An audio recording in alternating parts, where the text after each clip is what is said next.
Olá, satisfação em ter você aqui para mais uma videoaula. Nessa videoaula, irei explicar espaços industriais no mundo e, nesse caso, espaços industriais na China, na Índia e na África do Sul. Vamos lá, preste atenção e bons estudos.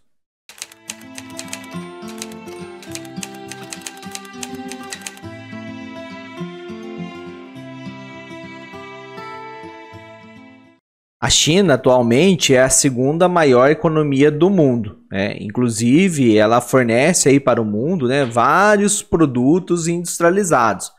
Mas para entender como ocorreu esse processo de industrialização da China, é preciso que a gente volte aí e fale um pouquinho, de transformações que ocorreram naquele país no século XX. Século XX, relembrando vocês, que foi aí do ano de 1901 até 2000. E aí um ano interessante aí para nós, nessa história da China, foi o ano de 1937. E por que 1937? Porque nesse ano aconteceu ali, de dois partidos se unirem para expulsarem os japoneses que estavam invadindo o território deles.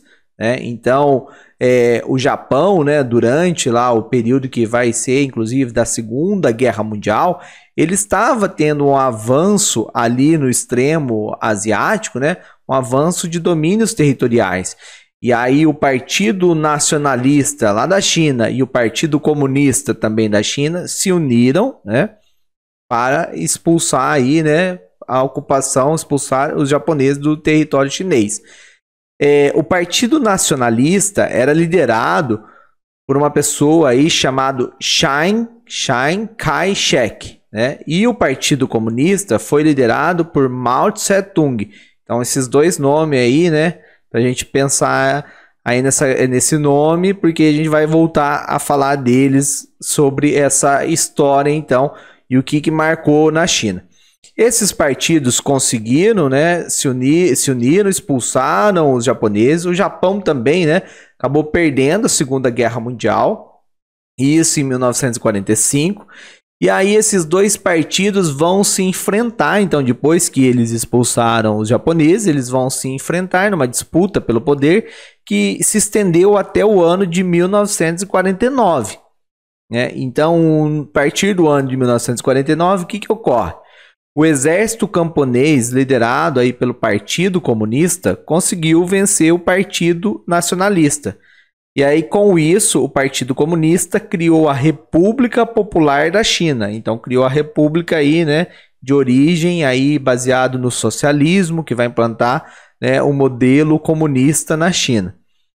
Bom, com a vitória, dos comunistas, as forças lideradas, então, pelo Partido Nacionalista, liderado lá por Chiang Kai-shek, eles vão se refugiar. E onde eles foram se refugiar? Na ilha de Formosa, que é aí a ilha de Taiwan, que deu origem, ao país aí chamado Taiwan. Então, veja só, a China não considera Taiwan como outro país, a China continental. Só que Taiwan se considera um país separado da China continental. Então, o que ocorreu? Fundaram, a República Popular da China, foi a parte continental do Partido Comunista. E na ilha de Taiwan foi fundada, então, a China Nacionalista, baseada aí, Taiwan, baseado no sistema capitalista. Então, essa diferença aí que faz parte da história, e a gente já falou de Taiwan na aula que a gente tratou de espaços industriais lá dos tigres asiáticos. Então a gente falou desse caso. Bom, voltando aqui, então continuando falando da China continental em si. Então, após a formação, da República Popular da China, com o governo socialista, eles se alinharam, então naquele momento à União Soviética. Lembrando que a União Soviética ela tornou-se socialista, teve lá a Revolução Russa desde 1917, teve a Revolução Russa. Então aí se uniu, aliou politicamente, estrategicamente com a União Soviética, e no qual conseguiu apoio para fazer transformações econômicas, né, na estrutura econômica do país. Entre essas transformações, né, a propriedade, então, passou a ser propriedade estatal, controlada aí diretamente pelo Partido Comunista Chinês. Então, teve um maior controle, né, planejamento aí econômico, controle no caso do modelo socialista. Nos anos que foram seguindo, né, então depois aí de 1949, foram tendo várias reformas, então construções, várias obras de infraestrutura, como na parte da energia, usinas de energia elétrica, parte de estradas, portos, canais de navegação, né? Então, todos esses investimentos. E também teve, né, grandes investimentos aí na indústria de base. O que é essa indústria de base? No caso, a siderurgia e metalurgia, para servir, né, para outras indústrias. Só que essa aliança entre a União Soviética e a China, que estava lá então em 1949, ela vai se romper em 1958. Então, quase aí, né, 10 anos, acaba se rompendo essa aliança. E aí os chineses, eles vão ter então um caminho, né, de desenvolvimento econômico que eles mesmos vão acabar fazendo por conta própria esse modelo, sem ter influência da União Soviética. E esse caminho, né, o que eles fizeram? Uma das coisas foi investir na produção agrícola também, né, por conta aí da população do país, né, que é uma população muito, em números, né, em números absolutos, é muito grande a população, né, do país. É um país muito populoso, né, a gente pode falar. Tanto é que é a maior população do mundo, né, depois vem a Índia. E também investiu na indústria bélica. E aí você pensa, por que esse investimento em indústria bélica? Um país investe em indústria bélica, que é a indústria de armamentos, por causa de ser estratégico para ele garantir, né, a sua segurança, ali, a sua soberania diante de outras nações que poderiam ser uma ameaça para ele, né? Então, a gente pensando aí no contexto que nós falamos do ano de 1958, que encerra essa união, a gente tem que lembrar que nesse contexto era o período já da Guerra Fria, tá? Então a Guerra Fria que vai ser, né, vai desenrolar lá depois da Segunda Guerra Mundial e vai até o fim da União Soviética em 91. Esse período da Guerra Fria, duas potências, né, prevaleciam aí no mundo, né, e influenciando no cenário geopolítico: os Estados Unidos, capitalista, e a União Soviética, socialista. Então a China, para se defender, né, desses dois, ela também investiu na indústria, né, de armamentos, a indústria bélica. Só que aí algumas das políticas econômicas que eles foram implantando, também teve caso que deu errado, né, foi muito desastroso. Então teve aí problemas. Só que mesmo assim, o Partido Comunista na China, ele foi se mantendo ao poder, né, apesar de políticas darem errado, por conta da repressão que eles promoviam, né? Então, a questão aí de ter o controle da força policial, de ter a violência ali, né, controlada, e eles estando no poder, então acabou aí mantendo eles ainda, né, no caso aí o Partido Comunista, por um bom tempo ainda no poder, vai tendo, e até hoje está no poder, né? Só que aí vai ter reformas, e é isso que eu quero chegar, nessas reformas que vão ser a característica que vai mudar, né, a China, e ela vai se desenvolver bastante, né? Então, a partir da década de 60, né, vai ter aí crises em vários países socialistas no mundo, inclusive na China, né? A questão da produção agrícola dela diminuindo, bens de consumo não sendo suficiente para a população, né? Só que ainda nenhuma medida econômica eficaz estava sendo tomada. O problema estava se arrastando, então, na década de 60. O que vai ser o marco, né, aí vai ser a morte de quem? Do líder político nessa China, né, socialista. Então, no ano de 1976, Mao Tse-tung, né, acabou morrendo aí, teve o falecimento dele, e aí o país, a China, vai ser um dos países socialistas, vai ser um dos primeiros a fazer grandes transformações aí na sua economia, né? Vai dinamizar a economia deles e aí vai garantir o avanço. E quem que vai ser, né, o líder, já que Mao Tse-tung, né, chegou a morrer, e aí quem que substitui ele no poder? e vai promover essas reformas. Vai ser o nome aí, né? Se guardar aí o nome, Deng Xiaoping, é isso mesmo, ó. Então ele viveu, né, esse Deng Xiaoping de 1904 a 1997, né, no Partido Comunista. Então ele é líder ali do Partido Comunista Chinês, e ele vai reintroduzir, de certo modo, a China numa política econômica. Aí ele vai colocar uma economia de mercado.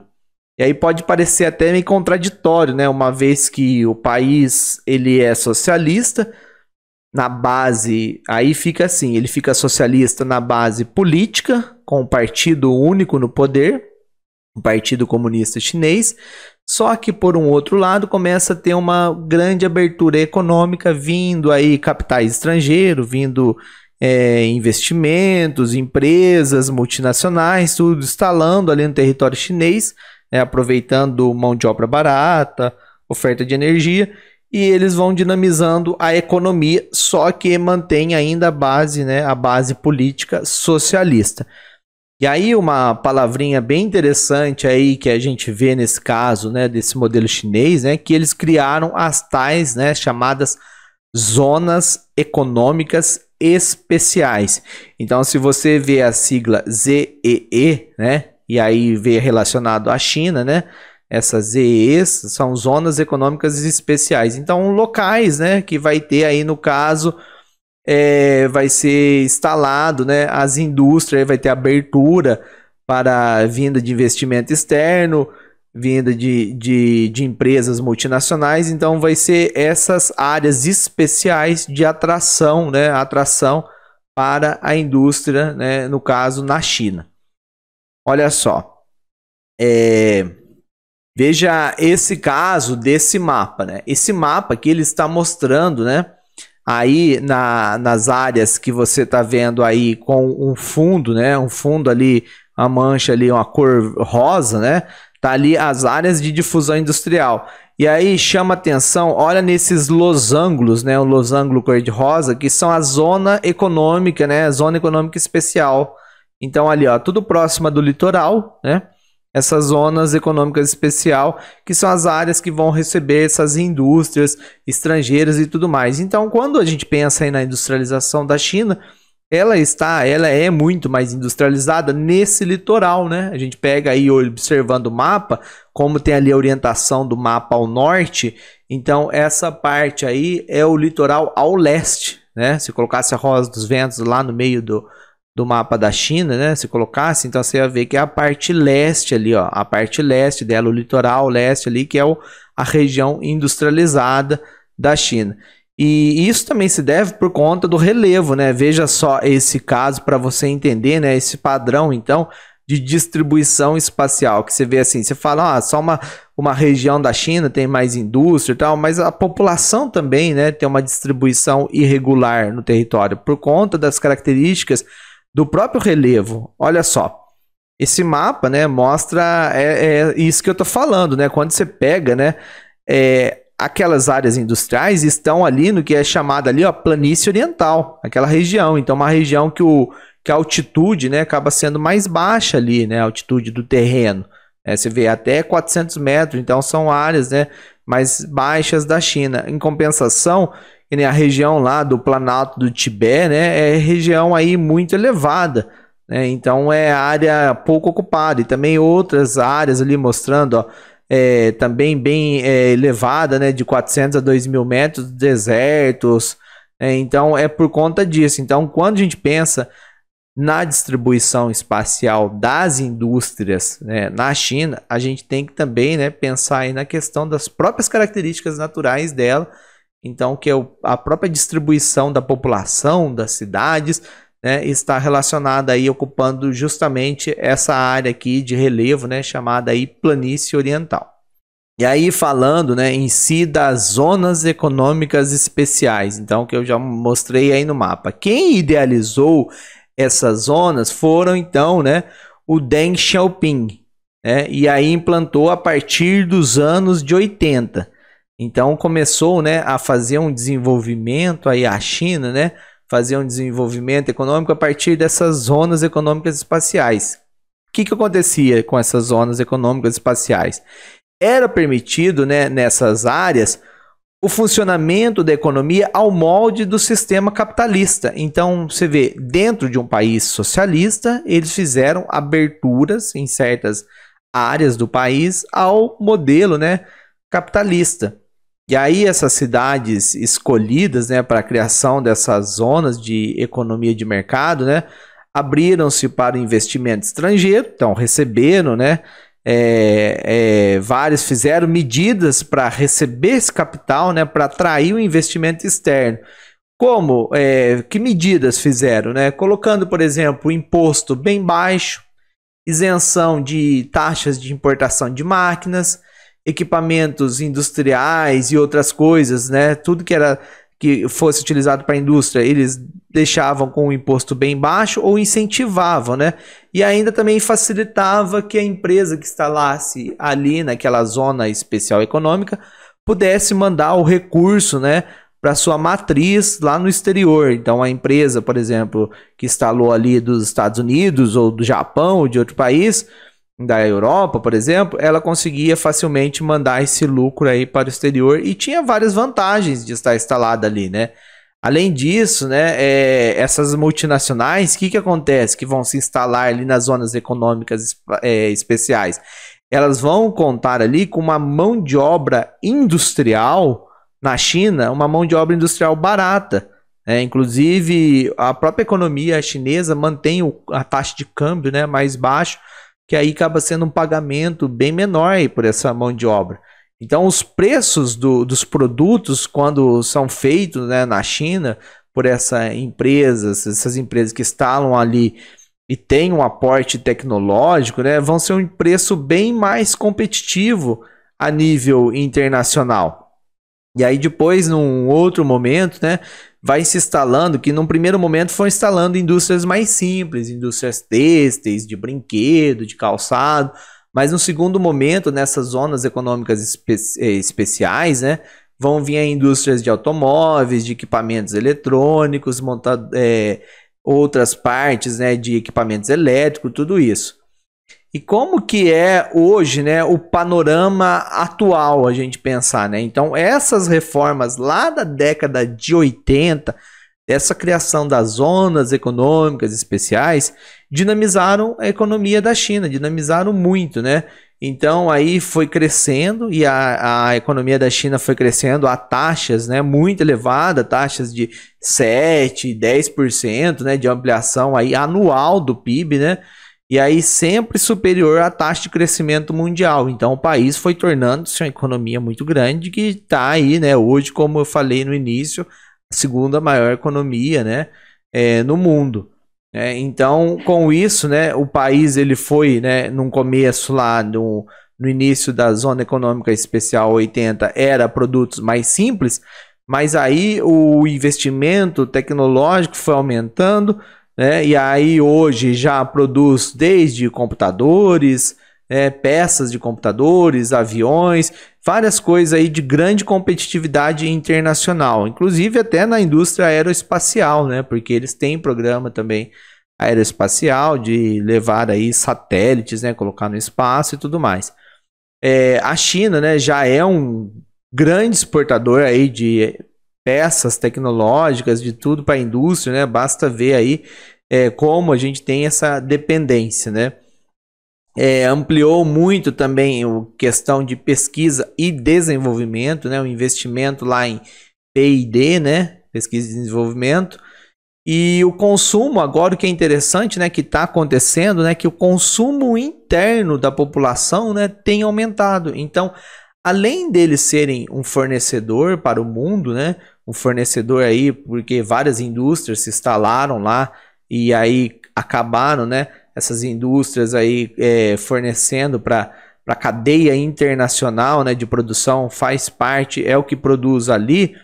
Hoje também, né, você tem a questão do mercado consumidor interno da China, cada vez está aumentando mais, né? Então vem uma nova classe aí, né, de classe de empresários, de consumidores, né, surgida aí após, né, após esses avanços. E aí, no caso, ainda sim, né, a China continua, né, com a questão do Partido Comunista Chinês centralizando a questão política, né? Então, as decisões políticas continuam, mas, por outro lado, né, a questão aí da participação na economia de empresas internacionais é maior, né? E, né, assim por diante. Esse tem sido atualmente, né, o país, China, então ele investe bastante nesse, né, apoia o país busca, né, seu crescimento no consumo interno, menos dependência de investimentos externos do que antes, porque também tem indústrias chinesas, né, que agora já são líderes mundiais, né? E isso, né, ao longo aí do tempo, né, tem mostrado aí esse desenvolvimento. Mas o crescimento deles tem dado uma diminuída por conta aí, né, também do próprio desenvolvimento da economia no mundo. Mas ainda assim mantém aí, né, um ritmo de crescimento elevado. Agora a gente vai falar do caso da Índia. Vamos lá então no caso da Índia. Então, nós falamos, então, agora há pouco da China, das zonas econômicas especiais na China, e agora a gente vai falar da industrialização na Índia. A Índia é outro país, né, que tem muita população, né, então a gente pega aí o segundo país com a maior população do mundo, e essa população tem crescido, né, a tendência é crescer mais, e dizem, né, que pode até passar a população da China, uma vez que na China tem o controle de natalidade, né, o controle de nascimento de pessoas ali, né, é elevado ali, é muito aplicado pelo governo. Já na Índia, né, a população não tem essa questão, o governo de fazer esse controle de natalidade em si, e a população tem aí, né, tem crescido cada vez mais. Então, com a população atualmente aí de mais de 1,2 bilhão, né, de pessoas, né, de habitantes, é um país com grande potencial de crescimento. Só que é um país que tem muitas desigualdades sociais. Vem crescendo, né? A economia. A história da Índia, né? Ela foi uma área ali colonizada pelo Reino Unido, né? Então, ela vai se desenvolver bastante depois de tornar-se independente, né, do Reino Unido. E isso, se for ver, né, é recente na história, né? Que isso está ligado aí ao século XX, após a Segunda Guerra Mundial. Então aí, né, vai ter o processo de independência, os governos, né, vão fazer um forte projeto de nacionalismo, né, e aí há cerca aí de 2 décadas, porém, né, vão ser realizadas aí reformas públicas que vão dinamizar a economia. Então a economia deles estava mais fechada, vamos pensar assim, né? E aí vai ter governos que fizeram, né, umas reformas que acabou aí garantindo a entrada, né, de investimentos estrangeiros no país. Então, olha só. A gente pegar aí, né, mais ou menos, então, a gente pegar no final do século XX, né, final do século XX, início do século XXI, vai tendo essa maior abertura. Não foi que nem a China em 1980, vai ser na verdade no final do século XX e início do século XXI e continua acontecendo, né?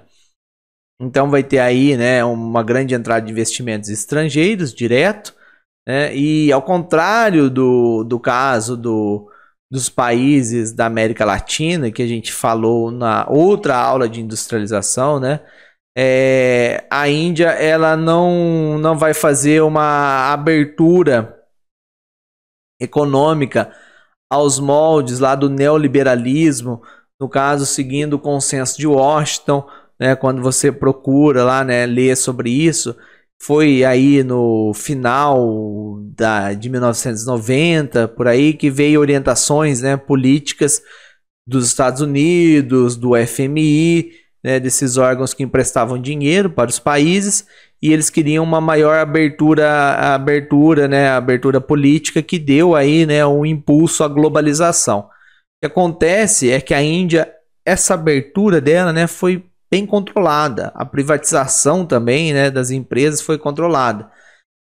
Só que aí, né, um dos grandes entraves, né, do desenvolvimento industrial na Índia, hoje, atualmente, né, está relacionado à questão da infraestrutura. Por quê? O país ele tem mão de obra elevada, né, no caso, só que há carência, né, de certas infraestruturas, como no caso geração de energia, né, energia elétrica. Na rede de distribuição tem bastante ferrovias, o país, sim, ele tem bastante ferrovias, que é a herança lá do domínio britânico, né? Mas são ferrovias, as ferrovias deles estão atrasadas, assim, obsoletas. Então tem esse problema. O sistema portuário também do país precisa ser melhor, né? Equipado e modernizado. E a produção da indústria de base, que é aquela indústria que fornece para outras indústrias, né, ainda assim ela está insuficiente para acompanhar um dinamismo industrial maior no país, né? No entanto, o governo indiano, né, ele não abriu mão de controle de certos setores em razão da importância estratégica. Tá? Então, algumas grandes indústrias ainda sob controle do Estado, né, estão lá o caso de refino de petróleo, indústria petroquímica, de alumínio, né? E a participação aberta assim para investimentos estrangeiros é uma participação mais limitada, né? Então acaba sendo aí uma participação que ainda tem muito, né? Ações ainda o governo tem, então ele tem um certo controle. E a indústria bélica, né? E exploração de petróleo também permanecem como monopólio do Estado. Então você vê que o Estado ali ele tem o controle, né? De vários setores ali que eles consideram estratégicos. Olha só, esse mapa aqui, né? Ele está mostrando aí a divisão política dos países que compõem, né, o que a gente chama aí, né, o que se chama, né, de subcontinente indiano. Quando fala isso, né, quando pensa a Índia, pensa mais do que o país Índia apenas, né, pensa também nos vizinhos ali, Paquistão, né, Bangladesh, mostrando ali também Mianmar, Nepal, Butão. Por que se pensa, né, se fala nisso? Porque eles têm características muito iguais, muito parecidas pelo ponto de vista histórico, né? Que quando teve a independência do domínio britânico, que acabou separando, né, no caso aí em vários países, né, e também por conta aí do próprio processo de formação ali dessa área, por conta da questão aí dos movimentos da Terra, né, quando a gente pensa lá nos movimentos tectônicos, a Índia, né, e essa área, essa região, ela tá numa placa tectônica que se chocou com a placa euroasiática e aí formou a cordilheira do Himalaia, né? Então é como se fosse ali um conjunto do ponto de vista geológico que é uma unidade, né? Então por isso que às vezes se encontra falando assim esse nome subcontinente indiano, como se fosse aí como um continente, quase um continente, né? Do ponto de vista geológico essa unidade. Mas, né? Falando aí o caso a gente está dando destaque à Índia, né? Mas ali a relação entre esses países né, a relação histórica aí, o Sri Lanka também, esse país é uma relação aí muito ligada. No caso da Índia, quando a gente pensa aí no relevo, né, aí eu quero destacar o seguinte, grande parte dela, né, tem ali umas terras altas, né, que é o Planalto do Deccan. Então guarda esse nome aí, Planalto do Deccan. Você vai ver isso daí em mais aulas, né, também em provas e tudo mais. Tem ali, né, aquelas planícies, no caso a planície Indo-Gangética é uma região muito ocupada ali, né, que ali fica, né, o caso do rio Ganges. Então é uma região bem ocupada. No Planalto do Deccan você vai ter aí algumas grandes cidades também com bastante tecnologia. Nesse mapa você percebe lá as partes, né, mais ao norte, a cordilheira do Himalaia, e também está mostrando duas setas, mostrando aí da característica muito marcante lá na Índia e nessa região aí, né, do subcontinente indiano, que é, né, a influência no clima, no caso do sistema, né, um sistema aí, atmosférico chamado aí monções, né? Então que ocorre aí chuvas intensas e períodos de seca também intensa, né? Então tem as monções de verão que traz a umidade do oceano para o continente, e aí chove bastante, tem enchentes, tudo. E por outro lado, um período seco aí quando vem as monções de inverno, porque aí sai ali o ar, né, no caso do continente, rumo ao oceano e carrega a umidade, vai chover no oceano, né? Então essa característica. Mas continuando, olha só, a capital do país, né, é Nova Delhi, então a capital. Então o nome da capital é esse, mas a cidade que se destaca do ponto de vista financeiro e industrial é Mumbai. Então, capital Nova Delhi, e quem se destaca do ponto de vista financeiro e industrial, Mumbai, né? Então, em Mumbai, né, se localizam empresas de indústria cinematográfica, né? Por exemplo, tem a empresa lá que mais produz, a gente pode falar aí, né, películas aí de filme no mundo atualmente, que é o estúdio aí, né, que tem um nome até engraçado aí, que é Bollywood, né? É a Hollywood indiana. E eles fazem, né, tem grande produção aí de longa-metragens ao longo do ano, e produzindo, né, produzindo ali, né, no caso do país, né, todo como sendo aí um grande produtor de indústria cinematográfica. No sul do território indiano, né, destaca também outra cidade. Então a gente falou, ó, da cidade destacando Mumbai, né, agora a gente vai falar de outra cidade, Bangalore, né, então Bangalore. O que essa cidade é? Ela é um tecnopolo. E o que é um tecnopolo? Uma cidade aí que tem indústrias de alta tecnologia. Então é nesse sentido, né? Então é um tecnopolo indiano, no caso aí, né, que centraliza pesquisas de alta tecnologia associado aí à indústria aeroespacial, indústria de satélite, aviões, indústria de softwares de computador, né, supercomputadores, biotecnologia e outras coisas. Nessa cidade, né, moram muitos engenheiros especializados, né? Então é uma cidade aí que tem muitos engenheiros vivendo ali por conta, né, de ser uma cidade tecnopolo.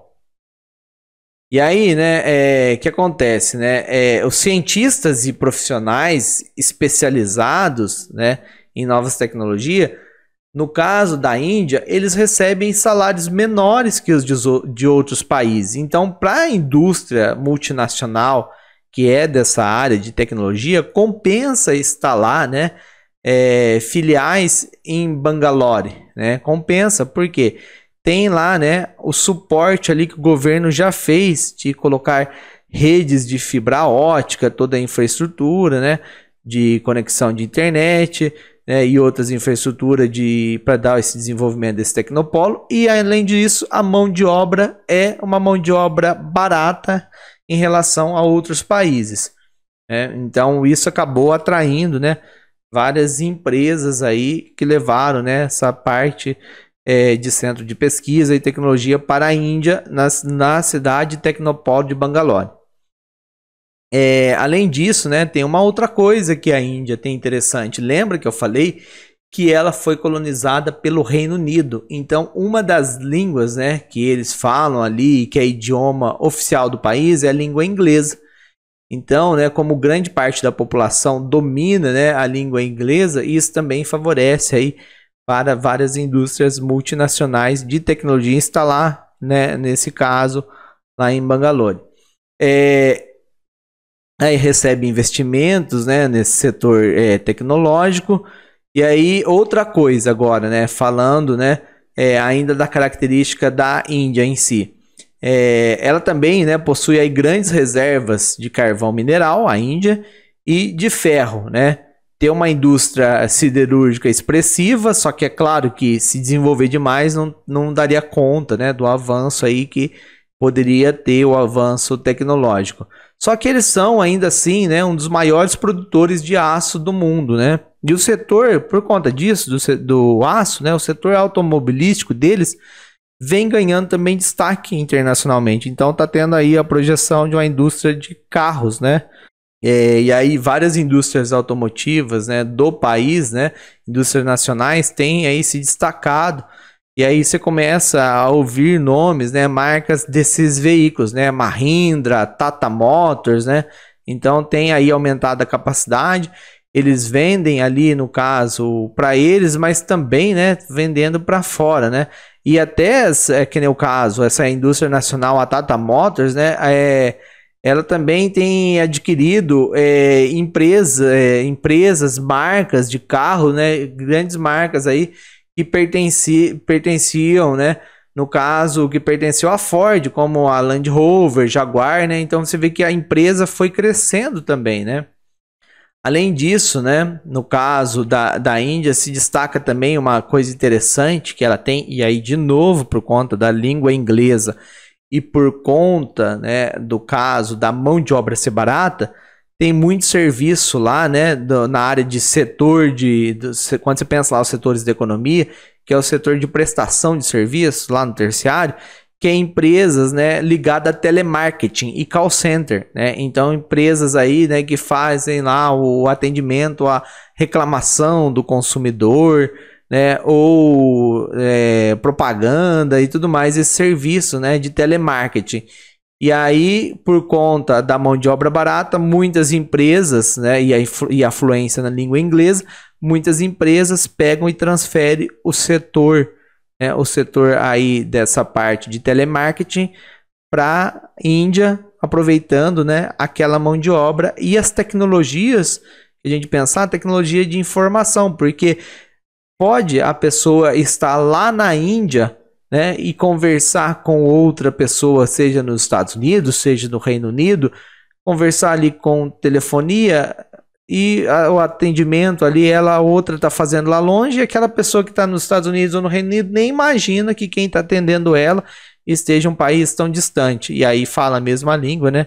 Então é possível fazer isso. Olha só, esse mapa aqui, né, mostra então essas áreas então de mineração, olha lá, tá lá, Índia, mineração, energia e indústria. Vamos lá por algumas cidades então que eu falei, observando ali, né?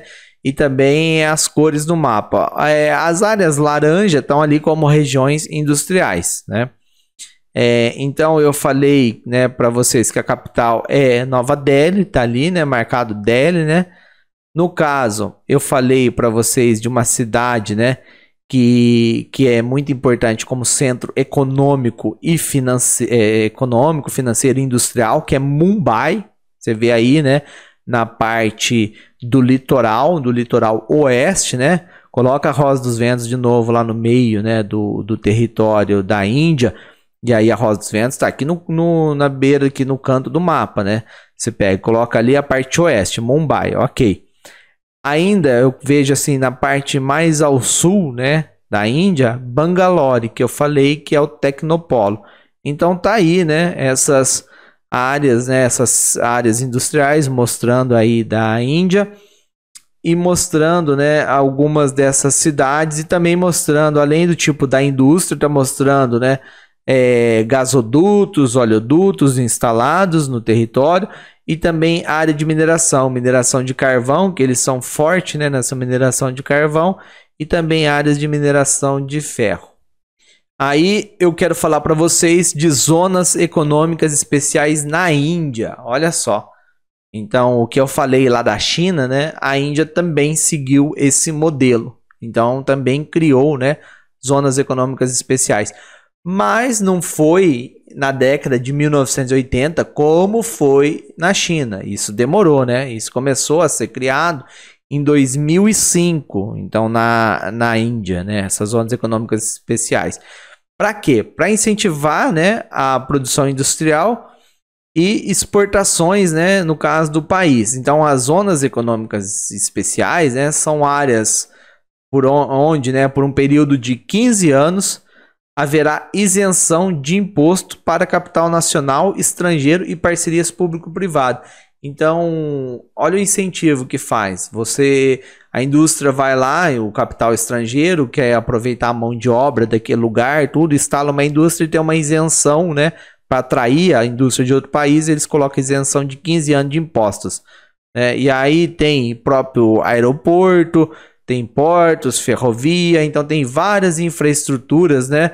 Para não prejudicar o projeto, né, de desenvolvimento daquela região ali de zona econômica especial, uma vez que falta infraestrutura, né, no caso da Índia, para ela desenvolver mais. Então ela tem uma carência, mas aí naquelas regiões, né, eles acabam investindo mais. Ali, né, nesse caso, né, de exemplo de zonas econômicas especiais, né, já instaladas, né, tem o caso, né, em Calcutá, né, Indore tem, né, Jaipur, Chennai, Cochin, tem vários nomes aí, né, de zonas econômicas especiais.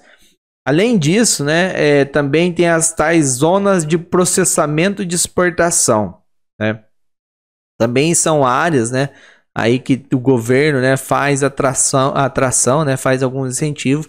Nesse caso da zona de processamento de exportação, né, para exportar, para vender para outro país é facilitado. Como? Diminui a tarifa, né, para vender para outro país. E também a documentação, né, para uma empresa tirar acaba sendo mais rápido, acaba agilizando. Então, olha só. Esse caso aqui, né, da zona econômica especial e zonas de processamento de exportação que está ali, né, com um triângulo vermelho. A bolinha roxa, né, é as zonas econômicas especiais. Então é esse, né, o modelo aí que eles têm adotado. Agora nós vamos seguir aí falando, né, do continente africano. Então, por que a gente vai falar do continente africano? Na verdade, o interesse nosso vai ser falar da África do Sul, né? Mas antes vamos falar um pouquinho do continente africano. Por quê? O continente africano, do ponto de vista de industrialização, ele é muito fraco, né? Ele só não perde para a Antártica porque a Antártica nem tem ocupação aí no sentido de países, nem nada, né? Apenas bases lá de estudo científico, né? Então, ele é o continente com menor desenvolvimento, aí, menor nível industrial, né? No mundo, então, depois, exceto por conta da Antártica, né? Ele acaba sendo o menor, o caso africano. A maior parte dos países africanos depende muito da exportação de produtos agrícolas, e ainda assim acaba sendo fraco, mas basicamente, né? O principal produto aí é o extrativismo mineral, exportação, então, de minérios, né? De minérios, de petróleo, né? Acaba sendo isso. A África tem muita riqueza natural, né? Só que essa riqueza natural vem sendo retirada da África desde lá do processo, né? No caso, o processo lá de exploração pelos europeus, né? Então teve lá, né, o caso de exploração dos europeus, foram tirando, depois vieram, né, empresas multinacionais da área de mineração, instalando lá, né, no caso, no território de vários países africanos, mas aí, né, pegando e retirando esses recursos e deixando pouco recurso assim em si no país, e muitos políticos corruptos, né, também em certos países acabaram não levando a um desenvolvimento que deveria, né, que esperaria que tivesse, né. Só que aí no fim de 60, né, alguns países, no fim de 1960, alguns países resolveram então nacionalizar suas áreas de mineração, né, e aí reuniram, né, apoiando-se para isso em organismos internacionais e tendo aí, né, vários países produtores de minério, no caso. E aí alguns desses, né, com esses recursos começaram a se industrializar, né. Entre os produtos naturais, né, que ocorrem nos países africanos, né, eles são um produto aí, o petróleo, né, é um dos mais significativos na questão de trazer recurso para os países, né. E aí eu vou até explicar para vocês que a maior economia na África acaba sendo a da Nigéria, país Nigéria. Só que eu vou falar da industrialização na África do Sul. Por quê? A Nigéria depende muito da exportação de petróleo. Ela não tem um desenvolvimento industrial. Então, o mais desenvolvido industrialmente é a África do Sul, né? Então, no caso, né, a atividade petrolífera ela é muito forte em alguns países lá da África, né, do continente africano. O caso da Líbia, o caso da Argélia, mesmo no Egito, né, na Nigéria, como eu falei, Angola, Congo, Gabão, né, acaba sendo aí grandes produtores. Só que essa atividade petrolífera, né, nem sempre acaba sendo reutilizado aí em investimento na área industrial. Atualmente, né, se por um lado no passado teve, né, o domínio ali dos europeus em várias regiões da África, atualmente quem está investindo, né, quem tem muito interesse em investimento em industrialização na África acaba sendo a China e a Índia, né, tem investido aí bastante. Bom, olha só, né, vamos então, né, falar aí no caso da África do Sul. O processo de industrialização da África do Sul, né, ele foi intensificado depois da independência política da África do Sul do Reino Unido. E isso em 1961. Você vê que é recente isso, né? Um processo de independência recente. Contou com uma forte participação de capitais estrangeiros, basicamente capitais britânicos e norte-americanos, né? Distribuídos aí em vários setores, mas o setor de destaque na África do Sul é a indústria extrativista mineral. No caso, já falei que na África em si, né, a questão do extrativismo mineral é forte, né? E aí no caso da África do Sul, né, que tem aí grandes reservas de ouro, de diamante, né? Então acabou aí, né, esses setores sendo aí investido por empresas aí britânicas e norte-americanas. Os capitais depois, né, os capitais estatais também, né, os capitais do estado, vão se concentrar na indústria de bens intermediários e em obras de infraestrutura. Então, investimento estrangeiro na área de mineração e investimento do estado na indústria de bens, né, no caso de bens intermediários e infraestrutura. Na atualidade, né, o parque industrial da África do Sul é o mais diversificado em relação aos outros países do próprio continente africano. E aqui nesse mapa, né, você está vendo aí as áreas de indústrias, né, no caso, aí você vê, né, áreas próximas ao litoral, aqui em Porto Elizabeth, Cidade do Cabo e Saldanha Bay, né, tá aqui as áreas industriais, tá aí laranja, e aí Durban também, né, áreas litorâneas, mas você vê aí no interior, né, áreas interiores, como o caso ali de Joanesburgo, né, que tá ali área industrial, no caso esse outro nome, Tshwane, né, Tshwane.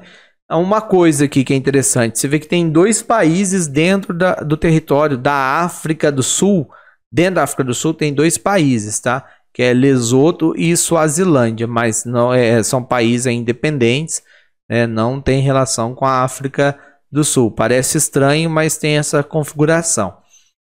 E aí você vê, o que eu quero chamar a atenção? Essas áreas interiores aqui de indústria, né? Elas estão ligadas a reservas aí de minerais, áreas de mineração. A gente vai ver áreas de produção aí de ouro, né? Então a gente vai de platina também, a gente vai ver que tem uma região ali também que está desenvolvendo indústria. E interessante ver ali, né, uma indústria de alta tecnologia em Joanesburgo, tá ali a estrelinha verde. Olha só, embora a África do Sul seja a segunda maior economia do continente e a mais diversificada, e também possua, né, importantes empresas, né, nacionais, estatais e empresas nacionais, só que privadas, né, também tem. Essas empresas, ainda assim, elas não são fortes em relação às outras no mundo. Então, ainda tem muito para avançar, né? E empresas estrangeiras também são poucas, no caso ali, né, que se destacam, né, dessa lista de empresas da África, né, em relação a outros países da África do Sul. Então, o que isso mostra, né? Que tem uma questão aí de uma limitação, né, do mercado interno dos países na África do Sul, no continente africano em si, né? As próprias empresas da África do Sul instalarem em outros países do próprio continente africano acaba sendo uma coisa muito limitada por conta da questão do consumo da população também, né? Uma limitação do consumo interno. E a África do Sul, o PIB dela, né, em 2014, para se ter ideia, né, apesar de corresponder, né, 20% do produto interno bruto da própria África subsaariana, né? Quando a gente pensa em África subsaariana, a gente está pensando aí tudo ao sul do deserto do Saara. E são vários países, né? Então, só a África do Sul já respondia 20% do que era produzido, né, de mercadorias, circulação de bens e serviço do restante ali, né, comparado com os outros países, né, da África subsaariana. Só eles já respondendo por 20%. Então você percebe nisso, né, que é uma força econômica ali a África do Sul, isso no ano de 2014. Só que isso corresponde a 15% do PIB brasileiro na mesma época. Então você vê que ainda assim, né, esse montante que a África do Sul estava produzindo ainda é muito pouco, e o continente africano em si, né, acaba sendo muito pouco. A Nigéria, como eu falei, né, a maior economia, né, no caso, só que ela não é, né, industrial. Então tem essa questão, ela depende muito, né, a economia da Nigéria está muito concentrada na atividade petrolífera, né, então ela não é diversificada como no caso da África do Sul. Só que essas duas economias, de pensar a África do Sul e a Nigéria, só eles, né, eles já têm metade do PIB dessa região da África subsaariana, que na verdade é composta por 47 países. Então, 2 países, né, concentram aí metade da renda aí do restante, né, mais da metade que vai sobrar aí para 45 países. Então, entre os fatores, né, que contribuíram para o desenvolvimento da industrialização na África do Sul, né, está aí a questão da mão de obra barata, né, no caso, as grandes reservas de minerais que vieram aí, né, instalar empresas, e também, né, reservas energéticas aí, no caso, tem muita carvão também, né, carvão mineral, acaba tendo no território. E olha só, esse mapa, né, mostra aí. Então, quando a gente viu lá as áreas industriais, esse está mostrando os minérios e energia. E aí eu tinha falado para vocês, olha o caso de Joanesburgo, né, e aquele Tchwane, né, eu falei, é uma área industrial. E é esse exemplo, né, que a gente percebe aí, porque tá ali marcado a bacia de Witwatersrand, maior depósito de ouro do mundo, complexo vulcânico de Bushveld, depósito rico em platina. Essas áreas ali de mineração no mapa, né, que atraíram ali, que tem um desenvolvimento industrial também, né? Então esses fatores, né, no caso, né, do mão de obra barata, né, em caso oferta aí de recursos energéticos e os minerais, né, acabaram atraindo, né, investimentos estrangeiros. Mas, né, que aconteceu uma coisa também, né, na África do Sul, que a gente tem que pegar da sua história independente. Ela tornou-se independente, a gente falou, né, década de 60, 61 do Reino Unido. Só que nos anos 80 vai ter um fator ali que vai acabar, né, sendo uma coisa que não atraiu empresas estrangeiras mais. Acabou, na verdade, fazendo o processo contrário. Acabou aí sendo um fator, né, de não atração, né, de repulsão de certos investimentos, que foi a questão, né, quando você pega lá nas aulas de história, você vê falar, né, do apartheid, né? Então a questão aí do apartheid, na década de 80, muitas empresas deixaram de investir na África do Sul, né? Então tem isso. E a África do Sul, ela foi passando aí, né, por um processo de superação do regime apartheid. E o regime do apartheid, como vocês já aprenderam, né, já ouviram falar, foi um regime aí o quê, né? Um regime de segregação, né? Segregacionistas, né? Então, teve com esse regime, né, muita pressão externa, né? Muitos líderes sul-africanos, né, lutaram contra esse regime que se impuseram, né, no caso lá na África do Sul. E o líder, né, o marcante aí desse movimento contra o apartheid na África do Sul foi o Nelson Mandela, né, que viveu lá de 1918 a 2013. E ele que vai ser, né, o maior líder aí, né, do Congresso Nacional Africano, né, como foi chamado o grupo anti o apartheid, né, acabou sendo aí, né, o líder desse movimento. E aí, com a introdução do voto em 94, o Mandela foi preso político, né? No caso na África do Sul. Só que quando ele sai da prisão e aí teve a eleição, a questão aí do voto e o voto de forma secreta, universal, todos podendo votar, né? Todos tendo direito de cidadão. Ele acabou ganhando aí a eleição e tornando-se presidente, né? E aí foi diminuindo essa desigualdade, acabou com esse regime do apartheid, vai acabando tudo, então vai sendo aí, né, as mudanças, né? Apesar da extinção do regime, né, apartheid na África, as desigualdades ainda permaneceram, né? Então eles são um dos países aí com uma das maiores desigualdades da população no mundo. Então quando você pega, né, o caso aí, a população mais pobre e mais rica, das maiores desigualdades. Só que a África do Sul ainda tem muito ainda para avançar por conta disso tudo, né? E é interessante, né, que uma das coisas aí que tem que avançar, né, e que deixou aí uma bela mensagem para nós, né, a mensagem aí de Nelson Mandela é através da educação, né? Ele dizia o seguinte: a educação é a arma mais poderosa que se pode mudar o mundo. Então, olha só, a educação é a arma mais poderosa que se pode usar para mudar o mundo. Então você vê, a África do Sul ela tem ainda uma concentração, né, de renda, né, e na população, né, a concentração de renda nacional e a população, né, acaba sendo muito desigual ali, né? Só que já nos anos aí de 2000, a taxa de crescimento dela veio aumentando, né? Veio aumentando e a tendência aí é seguir, né, mais para frente aí com aumento. É um país que tem muito para desenvolver e é interessante que ele acaba sendo assim um marco para o continente africano, uma esperança aí para o continente africano, por conta da diversidade étnica que tem no país, né? E aí por estar se desenvolvendo. Ficamos por aqui. Obrigado então pela sua atenção, né? Estando aí acompanhando essa videoaula e bons estudos.